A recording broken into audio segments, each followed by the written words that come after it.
Imagine a boxer stepping into the ring for like a massive championship fight. The bell rings, and instead of using their footwork or dodging or throwing their brutal right hook, they just decide, I'm only going to throw a left jab. Just one punch. Exactly. Just one single motion against a fully equipped opponent. On the surface, it sounds like athletic suicide, right? Like you are willfully abandoning your absolute best weapons. I'm April, by the way. And I'm Brent. And we're sitting here today trying to wrap our heads around a strategy that does exactly this, but somehow it absolutely dominates the competition. So welcome to the deep dive. Yeah, it is a wild concept to dive into. It really is. Today we are unpacking this highly advanced, incredibly counterintuitive tactic on the pickleball court. It's known as the funneling strategy. And our mission for this deep dive is to figure out how players are weaponizing this massive self-imposed restriction to completely rewrite the invisible geometry of the court. And the whole concept, it really feels deeply unsettling at first glance. I mean, we spend our entire lives being told that versatility is the ultimate advantage, right? Right. In any competitive arena. Oh, totally. You want a huge arsenal of moves. Exactly. You want to be unpredictable so that you have an answer for absolutely anything thrown your way. Right. But the funneling strategy, it completely rejects that premise. It is this exercise in ruthless minimalism. Right. It strips away the illusion of choice and replaces it with pure mechanical repetition. And, when it's executed correctly, it is probably one of the most suffocating ways to control a game. Okay, let's unpack this, because the foundational rule of this entire system is what originally just broke my brain. To implement the funneling strategy, you have to commit to winning the point using just backhands. Only backhands. Literally only Right. backhands. And I really have to push back on this immediately because in almost any sport, abandoning your strong side, which for most people is their forehand, is a terrible idea. Yeah, usually it's the first thing coaches tell you not to do. Right. The forehand is where your power lives. It is where you get all that natural torsion, the body rotation, the full extension of the arm. Mm-hmm. Like if I'm playing basketball and the defender knows I absolutely refuse to dribble with my right hand, they're just going to overplay my left side and completely shut me down. They'll force you into a corner. Exactly. So why on earth would a pickleball player willingly choose to just abandon all the offensive capability of a forehand? Well, that reaction makes total sense because we are universally conditioned to view the backhand as the weaker, more defensive side. It's, the shot you only throw out when you are jammed up or in trouble. Yeah, when you're just trying to survive the rally. Right. But the genius here requires a complete inversion of that logic. Choosing to hit only backhands isn't about deliberately handicapping your offensive power. It's about understanding the biomechanics of a chaotic rally. Okay, what do you mean by the biomechanics? Well, let's look at what actually happens when you swing a forehand, particularly when you are standing up at the non-volley zone, that 7-foot area right next to the net. The kitchen. Yes, the kitchen. When you're up there, the ball is flying back and forth so fast that your reaction time drops to mere milliseconds. Yeah, at that distance, you barely have time to blink, let alone think about your perfect form. That is exactly the core issue. A forehand swing is inherently complex. It involves a larger backswing, it requires your shoulders to turn, your hips to open up, and there's a significant amount of wrist action required to control the paddle face. So there's just a lot going on physically. Too much going on. Power comes at a steep price, and that price is variability. When you have that many moving parts in a split-second exchange, there are like a dozen tiny micro movements that can betray you. Right, like if your timing is off by just a hair. Exactly. You drop your shoulder a fraction of an inch, or you snap your wrist a millisecond too early, and suddenly that incredibly powerful forehand is sailing 3 feet out of bounds. Yeah. Or it just smashes directly into the net. So the sheer amount of kinetic energy and movement required for a forehand actually becomes a liability when the game speeds up. You are introducing too many variables into a highly volatile environment. Spot on. And that is where the backhand steps in as the antidote. Specifically, the backhand block or the punch volley. Okay. Biomechanically, it is the most compact movement you can make on the court. The paddle is already positioned squarely in front of your body. You're just kind of holding it right there like a shield. Like a shield, yeah. The motion doesn't require massive shoulder rotation or a complex backswing. It is short, it is stable, and it relies on a locked wrist. By committing exclusively to backhands, a player systematically removes the physical variables that lead to unforced errors. So they're essentially replacing a highly volatile weapon with this perfectly calibrated machine. Exactly. You turn yourself into a wall. It's about simplifying your own physical load, but I imagine it simplifies the mental load just as much, right? Absolutely. Like if the ball is rocketing toward my chest, I don't have that microscopic moment of hesitation wondering, should I take this on my forehand or shift to my backhand? Right, because that hesitation is what gets you beat. Exactly. I already know the answer. My paddle is already there. My body is pre-programmed to just absorb and punch. Removing that decision fatigue is a massive component of this. And what happens when you eliminate the physical variables and that mental hesitation is that you establish an unbreakable rhythm. Right. You start acting as a physical funnel, which, by the way, is where the name of the strategy originates. Ah, okay. The funneling strategy. That makes sense now. Yeah. The opponent might be throwing massive topspin drives or dipping drop shots or just chaotic off-pace junk at you. But because you are anchored to this single metronomic backhand motion, you absorb all that chaotic energy. And you just return it with the exact same standardized pace. Exactly. Pace, trajectory, spin, it's all identical every single time. Man, it sounds like psychological warfare. It really is. Like the opponent keeps changing the lock, trying to find a sequence that forces you into a mistake, and you just keep handing them the exact same blank key over and over again. That's a great way to put it. They want a chaotic firefight, and you are forcing them into a very slow, methodical game of attrition. And it creates immense frustration on the other side of the net. They feel like they just cannot disrupt your timing because your timing is dictated entirely by a single, immovable mechanism. Wow. But, establishing that metronomic backhand is simply step one. That's just building the reliable engine.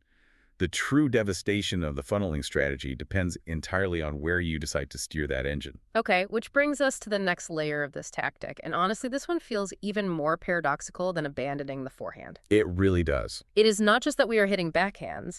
It is that to actually execute the funnel, you have to aim these backhands at the extreme outside edges of the court. Yes, the outermost painted lines. Right. And again, I have to point out how wild this is.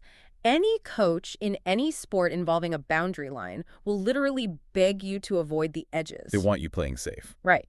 In tennis, soccer, volleyball coaches drill it into your head to leave a margin for error. Aiming for the absolute outer wire of the court is the very definition of a low percentage shot. Oh, mathematically, it's a terrible idea for most people. Exactly. A tiny gust of wind, a slight miscalculation in your grip, and the ball goes out of bounds. You lose the point. So why base an entire strategic framework on something so mathematically reckless? Well, here's the thing. The concept of risk is highly subjective in elite play. For the average weekend warrior, aiming for the absolute extreme edge of a pickleball court is incredibly reckless. It guarantees a high error rate. Because they just don't have the consistency. Right. But the underlying philosophy of the funneling strategy relies on the psychology of deep obsessive mastery. The objective isn't to walk onto the court and casually attempt a few risky boundary shots. The objective is to practice that single specific edge shot so relentlessly that it ceases to be low percentage for the person hitting it. Ah, I see. You are essentially brute forcing the odds. Okay. You are taking a shot that the universe dictates should fail, like 70% of the time, and through sheer repetition, turning it into a shot that succeeds 90% of the time for you specifically. You got it. You weaponize the most dangerous real estate on the court by turning it into your personal home base. That's fascinating. And think about the opponent. Opposing players are deeply conditioned to play the standard percentages. They naturally drift toward the middle. They anchor their footwork and their defensive posturing based on the assumption that you will hit a high percentage shot safely inside the lines. Because that's what normal people do. Exactly. Their entire defensive matrix relies on you acting conventionally. So when I start dropping these relentless, identical backhands onto the outermost 2 inches of the sideline, I am actively putting the ball into zones their brains haven't prepared their bodies to defend? Yes. Their momentum is completely wrong for where the ball is actually landing. Wow. And this highlights why the backhand restriction from step 1 is so mandatory. The backhand is the only stroke compact and reliable enough to execute those surgical edge shots repeatedly. Okay, so the two concepts are married. You can't have one without the other. Right. To use an analogy, the compact backhand is like a high-powered sniper rifle on a bipod. It allows you to reliably clip the very edge of the target from 50 yards away. Okay, wait, so the forehand would be? The forehand is a shotgun. Mm. It has explosive power, but the spread is too wide. If you try to hit the extreme edge of the court with a shotgun blast of a forehand, half the time that energy is going to spill out of bounds. The backhand restriction is the mechanical prerequisite for mastering the edge shot. The sniper rifle versus the shotgun makes total sense. You just cannot play a game of millimeters using a tool designed for wide impact. Precisely. But here is where it gets really interesting, because we have to talk about the physical geometry of what happens next. The strategy is called funneling. So far, we have built the machine, and we are aiming at the edges. Right. But I have a huge question about the tactical reality of hitting to those extreme boundaries. If I hit the ball to the absolute far left edge of my opponent's court, aren't I just opening up a massive angle for them to smash the ball cross-court right past me? That's the logical assumption. Yeah. Why doesn't aiming for the edges just hand them an aggressive passing shot on a silver platter? That is the natural fear, but it completely ignores the physical state of the opponent in that exact moment. What do you mean? Well, when you hit a low, skipping backhand to the extreme outside edge, you are not just moving the ball. You are physically distorting the opponent's body. Visualize what an opponent looks like when they are forced to retrieve that edge shot. They have had to lunge laterally, far away from their comfortable center. Their center of gravity is completely outside their base of support. Right, they're super stretched out. Exactly. They are leaning heavily, their paddle arm is fully extended just to reach the plastic, and all of their body weight is crashing onto their outside foot. Their momentum might actually be carrying them completely off the painted surface of the court. Oh, wow. So they're essentially falling out of bounds while just trying to survive the rally. Yes. Now, from that highly compromised physical posture, look at the mathematical angles available to them. Okay.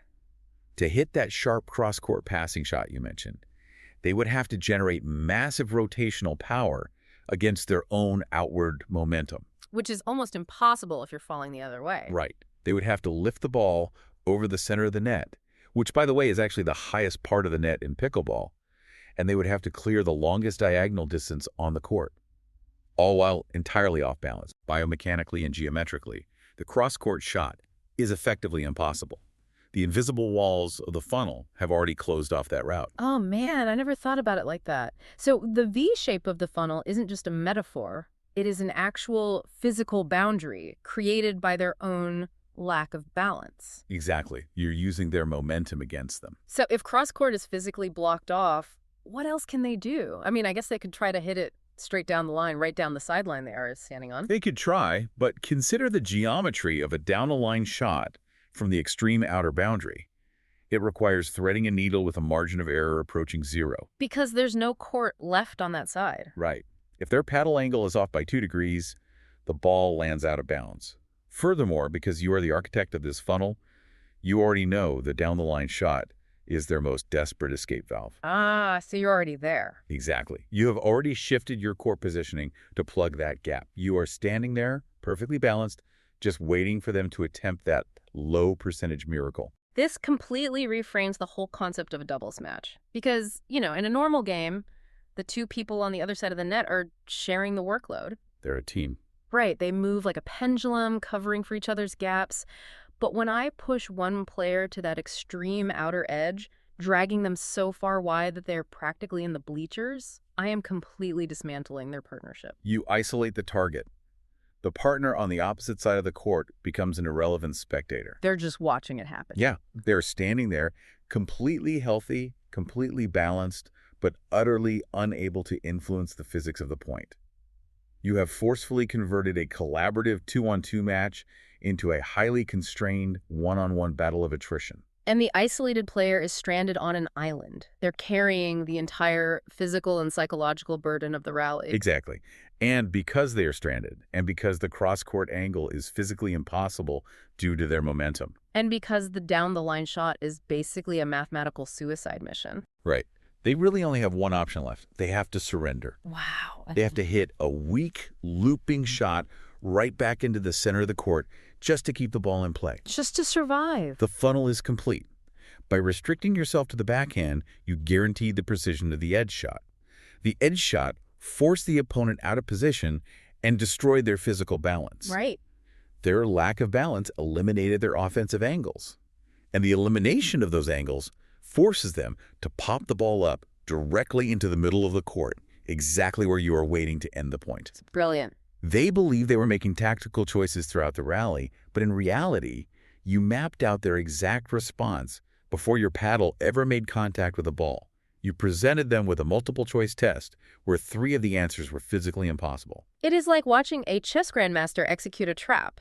You push a pawn in the opening sequence, and 15 moves later, the opponent realizes their king has to step onto a specific square because it is literally the only legal move remaining on the board. That's a perfect analogy. You aren't just reacting to the plastic ball flying over the net. You are manipulating the invisible architecture of the physical space. And the brilliance of the system lies in its cohesion. You cannot dictate that architecture without the isolation.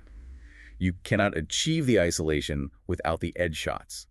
And you cannot reliably hit the edge shots without the mechanical discipline of the backhand. It's a chain reaction. Exactly. Every single phase relies entirely on the foundation beneath it. If you break the chain, if you decide, to get greedy and take a massive wild swing with your forehand just because you want to hit the ball hard, the entire funnel collapses. Because you introduce variability. Right. You miss the edge by a foot, the opponent maintains their balance, and the geometry opens right back up for them. So what does this all mean for someone who wants to actually apply this? If we synthesize this entire masterclass, the funneling strategy is really the ultimate study in counterintuition. Step 1. You willfully tie one hand behind your back. You restrict yourself entirely to the backhand, trading away your offensive power for total mechanical control and a metronomic rhythm. The reliable engine. Exactly. Step 2. You take that machine and you aim it at the most mathematically dangerous parts of the court, the outside edges. You spend the grueling hours required to over-practice a low-percentage shot until it becomes your own personal high-percentage weapon. You brute force the odds. Step 3. You use those razor-thin edge shots to physically drag one opponent out of the play, isolating them and rendering their partner completely useless. Turning doubles into singles. Right. And finally, step 4. You use their compromised physical balance to shrink their available angles, building invisible walls around them until they have no choice but to feed the ball right back into your strike zone. It demands a total paradigm shift in how you view the court. You have to stop looking at the empty spaces where you want the ball to bounce, and you start looking at the physical posture of the person you are trying to trap. You start playing the physics rather than just playing the sport. Exactly. So to everyone listening, the next time you find yourself on a court, try to visualize that space completely differently. Don't just react to the chaos coming over the net. Look at the invisible lines connecting your paddle to your opponent's center of gravity. That's the key. Think about how a single, incredibly consistent motion can be used to slowly build walls around the person across from you, funneling them into a corner they didn't even realize they were walking into. It requires immense patience and an absolute refusal to be baited out of your own system. But when you lock it in, you dictate reality. It is a phenomenal mental framework, and honestly, it leaves us with a concept to ponder that extends way beyond the boundary lines of a pickleball court. Oh, for sure.